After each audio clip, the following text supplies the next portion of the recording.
24 hours ago. Well, back again for another little chat is Shreveport City Councilwoman LeVette Fuller. Hey, Miss LeVette, welcome back to Kiel. So tell us about where would you like to start first? The backlash. The firestorm of criticism or the tsunami of praise pertaining to your proposed, something you're going to bring up at the next council session, which is tomorrow, the work session, to remove the Why are y'all so in sync this morning? Because you're the best guest we have, and we know that you will infuse the show with intelligence and humor. Okay, I'm trying to figure out why I keep agreeing to this. What's happened since you proposed? You want to do away with the saggy britches ban, and this town's in an uproar over it. Dude, you have no idea how many Republicans have told me that they think I'm doing the right thing. I've also been told by many Democrats the exact same thing. The people that seem to have the biggest problem with me are the ones that got that that agree with you, Aaron, that I should have bigger things to worry about than this right now. And all of those folks, including you, Aaron, need to realize that I am a woman and I can multitask. You know, just my thought is just because the house needs painting doesn't mean you can't sweep the floor. I'm sweeping the floor. I'm painting the house. We're working on all of it. It's interesting to me something you just said. Not that a number of Republicans and/or libertarians are on your side, but that you're surprised by it. I said to you yesterday. No, I'm not even surprised by it. Because this is a matter of constitutional. This is not in alignment with our Constitution. And the thing is, I've also talked to the person that originally drafted this.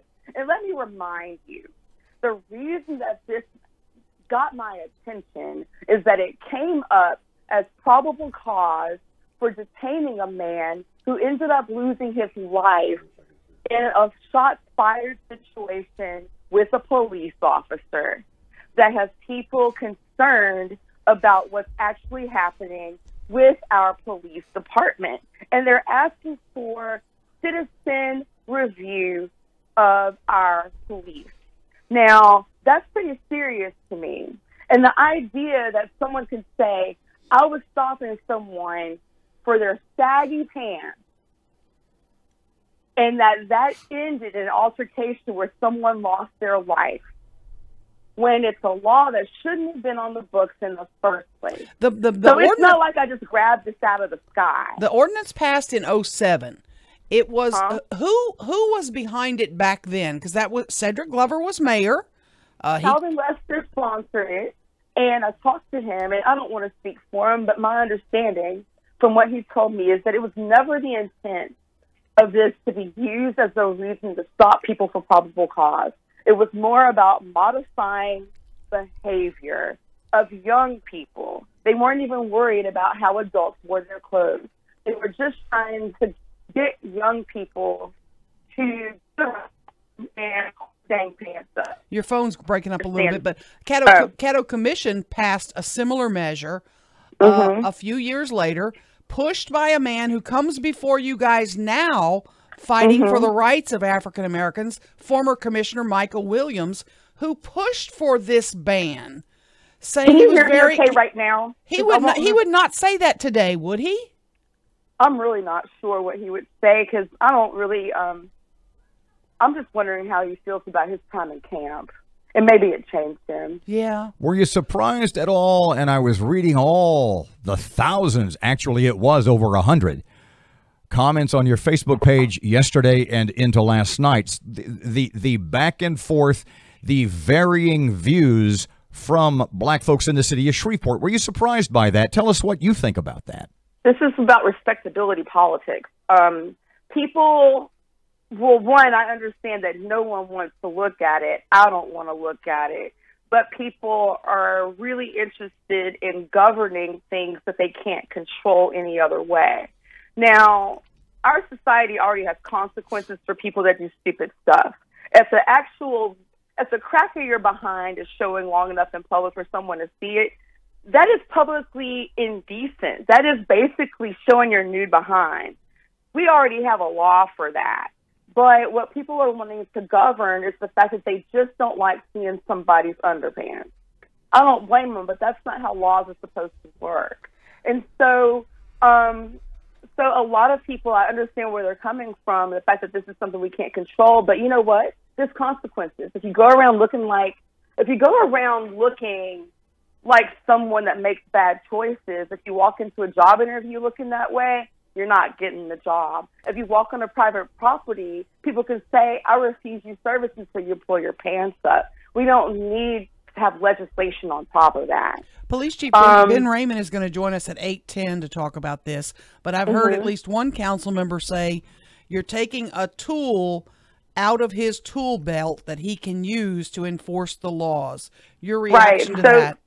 So then we need to add another tool to the tool belt for people wearing motorcycle jackets that have some sort of motorcycle gang insignia on the back of them. I remember watching Sons of Anarchy, and that was one of the rules. That was a law that they used to profile the motorcycle club, right?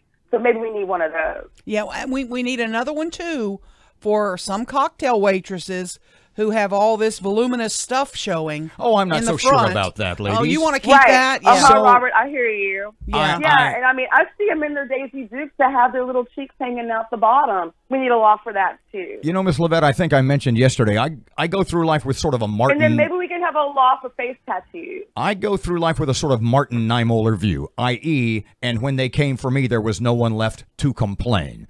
So I'm sure you have behind the scenes been sort of pitching, canvassing... Maybe we can legislate my natural hair. Pitching some people don't like and that. canvassing and selling your fellow council members. How do you think you stand? What's the plan? How's it gonna come down? I feel pretty good about it. But we'll see what happens. I think that we're still going to have a healthy discussion about it. At the meeting tomorrow, at the planning session tomorrow, are you going to give up? Are you going to give up? Sorry. Are you going to get up and make a pitch? Are you going to sell this in probably one of the most articulate representations of your view that could ever be made? I could very well do that, but I also know that many members of the public on both sides of I-49 feel very strongly about this, and they're going to make a very good case for it without me really having to do much work. Is this a racial divide in our city? Is this used against young African-American men? That's the elephant in the room. Nobody's saying it. I have been engaged by a person who used to be a public defender who hasn't looked at the adult cases yet, but I've got that stat coming. But 100% of the citations written to juveniles were to black juveniles. 100%. 100%. And the things, I've seen plenty of white kids on skateboards showing off their little plaid boxes too. Yeah, so think young about white boys bust sags all the time. They come downtown with their skateboards and they're not supposed to be skating downtown. But there they are with their little saggy pants. But actually, a lot of the skaters have taken to wearing skinny jeans that stretch because they don't blow out as bad and you don't get the big holes in the knees.